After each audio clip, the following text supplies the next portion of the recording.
ngapain Bang Jali? Hari ini apa nih?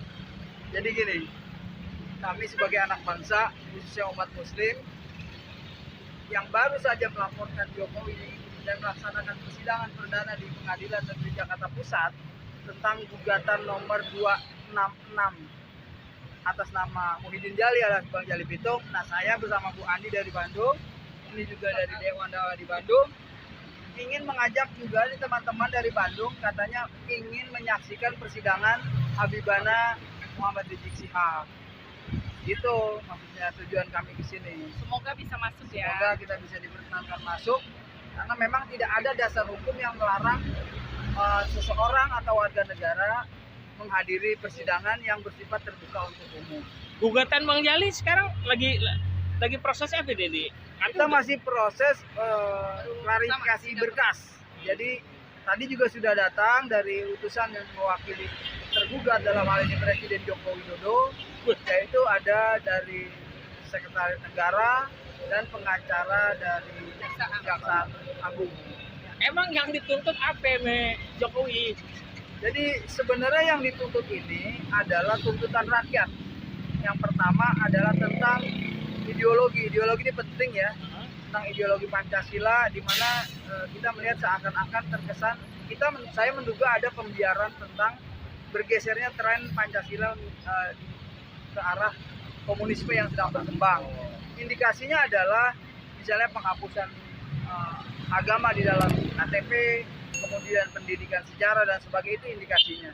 Kemudian juga satu hal lagi tentang adanya usulan HIP. Waktu itu ada haluan ideologi Pancasila oleh dari salah satu partai yang ada di parlemen. Itu tentang ideologi. Kemudian tentang ekonomi.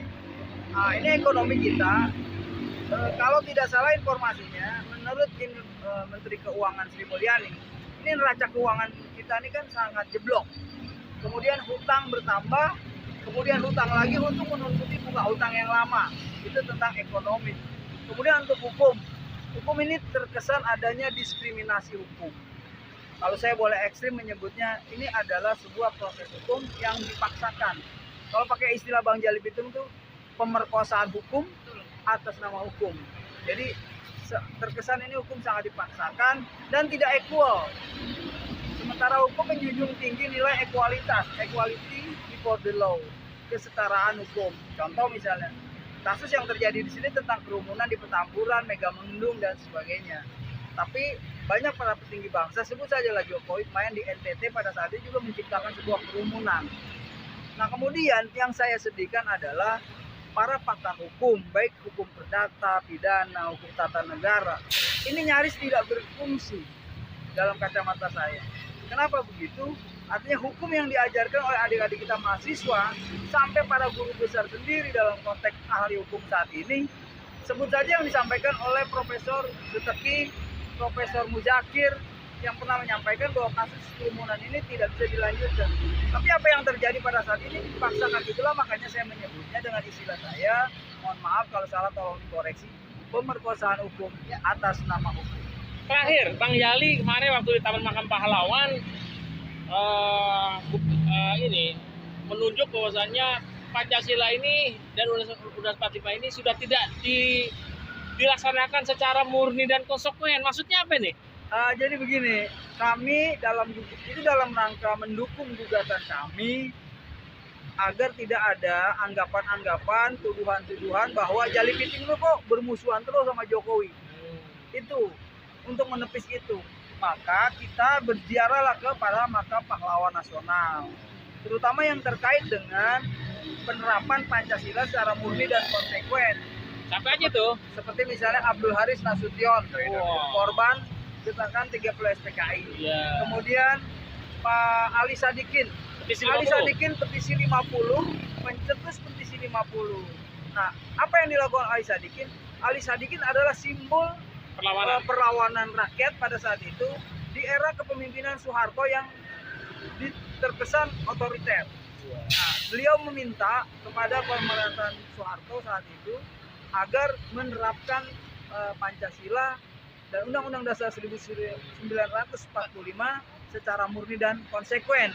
Nah, yang ketiga adalah almarhum suami dari Presiden Republik Indonesia Ibu Megawati Soekarno Putri, Bapak Taufik Kemas. Bapak Haji Taufik Kemas. Beliau juga pencetus dan penggagas 4 pilar.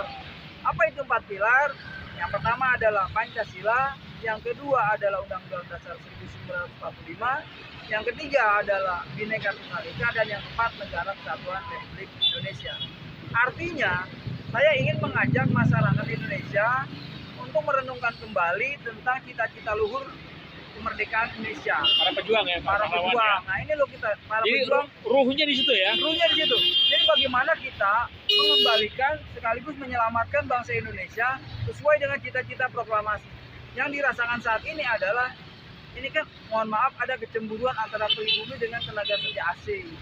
Nah ini kan bertentangan dengan Undang-Undang Dasar, bertentangan dengan pembukaan Undang-Undang Dasar, bertentangan dengan penjajah proklamasi kemerdekaan. Tapi Jokowi kemana-mana anak buahnya bicara Pancasila, saya NKRI, gimana itu? Jadi begini bang, kalau istilah orang Betawi ini kata bapak saya, jadi ini antara otak, ya kan, pikiran, hati, mulut dan perut nggak nyambung. Nggak nyambung. Waduh. Jadi jangan kalimat, sembung bokolok dong. kalimat yang disampaikan apa, tapi kebijakan yang diterbitkan apa. Sebut saja misalnya yang terakhir, di demo oleh mahasiswa, kemudian para kaum buruh yang bersinggungan langsung tentang undang-undang yang menurut saya disesar. Ini kalau orang Betawi saya kan agak sompral ya, saya nggak ngerti istilah hukumnya. Saya sebut ini undang-undang Gondoruo. Jadi undang-undang yang diterbitkan malam hari dan dipaksakan, disahkan, sementara tidak ada diajak diskusi yang lebih komprehensif terhadap para stakeholder kita. Ini langsung bersinggungan dengan buruh. Ini undang-undang cipta kerja atau kita sebut Omni. Ya, Omnibus Law ini juga merupakan, saya menduga lahirnya Omnibus Law adalah sebuah pelanggaran undang-undang dalam rangka menerbitkan undang-undang. Dan ini terjadi di rezim Jokowi. Dan baru ini bos. Tapi bukan karena kebencian. Oh enggak. Bukan ya. Jadi begini, kalau saya dianggap adalah, ini buat khususnya para pendukung Jokowi, kalau saya dianggap orang yang bermusuhan tuh dengan Jokowi, tidak.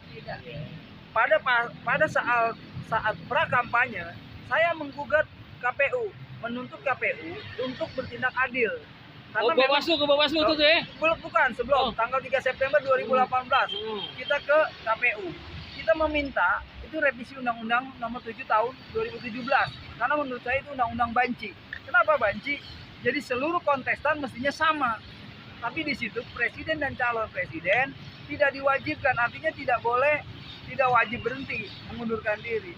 Kan ada peluang untuk melakukan abuse of power yang terjadi selama. Nah, kemunduran pasca pemilu, begitu juga kita menuntut pertanggungjawaban Jokowi selaku presiden, kepala pemerintahan sekaligus kepala negara untuk bertanggung jawab atas korban-korban yang terjadi di 2122 pada saat ini. Nah, ini berkaitan dari 2014 sampai 2020 saat ini, kita review kembali apa-apa yang dilakukan oleh Pak Jokowi adalah perbuatan melawan hukum. Itu yang kita lakukan. Jadi siapapun presidennya saat itu dan saat ini, ketika melakukan hal yang disebut perbuatan melawan hukum atau tindakan tercela, itu memang tetap kita lakukan gugatan itu. Ngomong-ngomong, Bang Jali kagak kapok apa ya? Kan kemarin udah masuk pesantren tuh. Udah masuk di mana tuh? Masuk di rutan mana? Kena berapa bulan? Saya divonis 1 tahun 1 bulan. Bang Jali kagak kapok nih, ngapain nih Pak En? Mau nuntut-nuntut Jokowi, kagak kapok nanti dikerangkeng lagi. Begini, kalau soal kapok atau tidak, negara kita kan negara hukum. Semua harus berdasarkan pada tatanan hukum. Nah, kemudian apa yang mau ditangkap, salah kita apa? Tentunya harus mendasari hukum yang positif dan hukum yang benar. Apa salahnya orang mengambil langkah hukum yang legal konstitusional, menggugat presidennya yang diduga telah melanggar perbuatan melawan hukum ke sebuah lembaga peradilan. Oh, ini keluar dari pesantren pikir langsung jadi ini nih, jadi apa? Langsung lemes nih. Ini makin galak aja Bang Jali nih. Bukan galak, salah, ini keliru. Apa Bukan ini? galak. Ini adalah panggilan jiwa, panggilan nurani sebagai salah satu anak bangsa yang melihat kondisi bangsa seperti ini. Ini kan kewajiban kita, sebagaimana Allah berfirman dalam surat At-Tahrim, Ya ayyuhalladzina amanu qu anfusakum wa ahlikum narum. Al-Qur'an berpesan, Tuhan itu yang minta, hai orang-orang yang beriman, jagalah dirimu dan keluargamu dari api neraka. Ini mohon maaf para ulama, para kiai, saya menerjemahkan ayat ini adalah bagaimana kita menjaga ketahanan bangsa kita, anak cucu dan keturunan kita dari rongrongan satu, komunisme, penjajahan, kemiskinan dan kebodohan. Itu yang saya tangkap dari At-Tahrim, sehingga saya punya kewajiban untuk melakukan sesuatu yang bermanfaat buat anak cucu ke depan. Terima kasih. Assalamualaikum warahmatullahi wabarakatuh. Oke. Waalaikumsalam warahmatullahi wabarakatuh. Allahu Akbar. Allahu Akbar.